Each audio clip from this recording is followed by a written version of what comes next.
We talk about oil. Of course, this nation speaks to T. Boone Pickens. Boone, good noon to you. Thanks, Tom. Boone, you talked about $100 oil. You and many others were right. Given the dynamics you've seen of the recent weeks, how high can we go in the next 2, 3, 4 months? Well, you know, now you've asked a question that, you know, geopolitics can be a big factor in answering the question. And I can tell you that the Mideast is in real turmoil. It's on fire. And I don't think our media has picked up on it.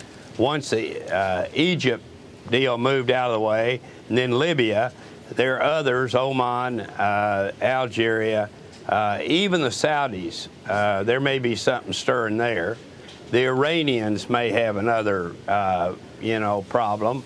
So I don't know where you go. Right. You start taking some of that oil off the market, and the price can go anywhere. Well, you're taking shots at the media today. It's a nice way to start off the week here on a Monday. What would you like to see me do to cover oil better? Oh, I don't know. We spend too much time on the Wisconsin deal, and the, you know, we know, everybody knows that they're not going to shut down the government, but I have to watch that for right. a lot of the day. But focus on the real problem for me. But, you know, like somebody said, Pickens, the only subject you know is energy. And that's right. That may be the case. But you're gonna see oil go up from here. And how high up, I can't tell you. But if it went to 120, if it went to 150, that could all happen. Boone, let's look at this first chart here. It's just dreaded first chart, folks. A definition of persistent. Boone, this is the key question of this show. We had a spike up to $140 on oil 2 years ago. What does persistent or sustained oil prices mean to you? How do you define that? Well, I think that, you know, sustained oil prices, I guess it's, well, see, let's go back to 2 years ago when it ran up to $147. I think you were killing demand very fast at around 120. And then it ran on up and then fell off, and then we went into a global recession, and the price went all the way down to $33. So I believe if you have a global economy that is, say, doing okay, that you can probably stand oil prices up to 120. But when you get supply, and I think supply is getting pretty well all it can do globally, which is around 88 million barrels a day, and you're projecting fourth quarter at 90 million barrels a day. So something's got to happen between now and the fourth quarter. But if supply is capped, if you're reaching max supply now, right, then the only way you're going to kill demand is with price. Okay, Boone, I want to bring this up. Victor, get over here and look at this real Arab light. Like, if Victor's looking like Oscar ready. Who are you wearing? Victor, who are you wearing today? You're styling. Okay, here's oil in 2011 dollars. Boone, this is inflation-adjusted oil. And in the middle of this chart, folks, is a really important, Victor, see that line right in the middle of the chart dropping down like a cliff? T. Boone Pickens, what happened in 1986, and can we tell OPEC what to do again? 86? That's when the price of oil dropped like a rock. That's when it went down to under $10. Yeah. Can we do that? Can we do that again to OPEC? Well, what happened then was that you had oversupply is what you had, and consequently everybody was trying to sell into the market, which was OPEC, and consequently, well, you oversupplied the market like any other commodity. You have too much corn, it'll go down. Right. Shortage, and it'll go up. Right now, I think you're not going to go back to 86, I can tell you that. Well, Boone, I love this number you've got here, $730,711 per minute. Do we just blame this on the Middle East, or can we blame Canada as well? Wait a minute. blame ourselves. We're the problem. Hell, those people are just selling us oil. Well, you talk about policy today versus 15 years from now. Politicians love to kick the can down the road. What's the number one thing you need from President Obama right now? An energy plan. We've gone 40 years and never had an energy plan. We're the largest user of oil in the world. We use almost 25% of all the oil used every day, with 4% of the population, and we have no energy plan. None, zero. So let's, focus on ourselves. We're the problem. Would the senators? I do. Pardon me? Well, Boone, would the senators from Texas support a gas tax, even if it was a dedicated gas tax? Do you think a gas tax will solve it? I'm here to do the interview, Boone. I'm suggesting that a gas tax is talked about and we get nowhere with it. If we had a dedicated gas tax that went to your Pickens plan to move natural gas, to move infrastructure and electric, to improve our electric grid, would that be a good way to do it? Well, there's no question that the money could be used for a grid and to fund the Pickens plan, but the Pickens plan is a cheap fix, but it's not going to fix everything. What you got to do is get on your own resources. Get on your own resources. In the meantime, thank Canada for having the oil.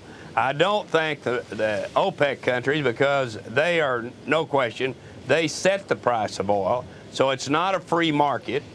Part of the money you're paying for OPEC oil is going to the Taliban, so you're paying for both sides of the war.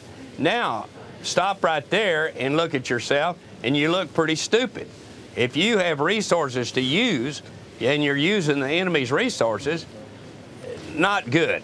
Right. So here, get on your own resources. Our oil industry in the United States is doing very well. These guys are working like hell, and they're finding oil, and our oil production in the United States is up slightly. But we can take care of ourselves if we just understand the problem, get an energy plan, and then carry it out. Boone, let's talk about the Middle East. Earlier this morning, folks, on Bloomberg Surveillance, I spoke with Elliot Abrams of the Council on Foreign Relations, and I asked him his take on how U.S. foreign policy, how it's affected by its dependency on foreign oil. I hope that one of the things that this teaches us is, yet again, to move away from the dependence on Arab oil. The oil producers have generally been some of the most retrograde countries when it comes to reform. So there's Elliot Abrams, folks, talking really tough language on Bloomberg Surveillance. Team Boone Pickens, we've been doing this for years. I was a younger person, like a child, when we started this debate. How do you project a policy to the Middle East, given this new turmoil there? What should the oil companies do, or what should our government do as we look at this turmoil in the Middle East? Well, look, I don't see dictating to people in the Middle East. From what position do we dictate?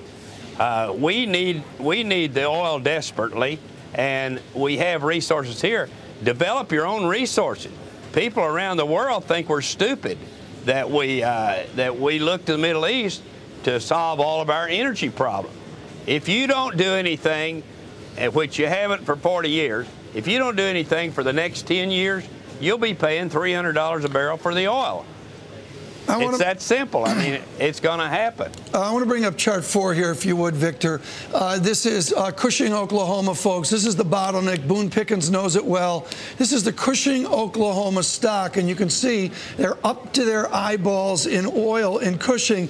And Boone Pickens, this really goes to your Pickens plan in infrastructure. Is our issue that we've got the oil and we can't move it around efficiently, or is it more than that?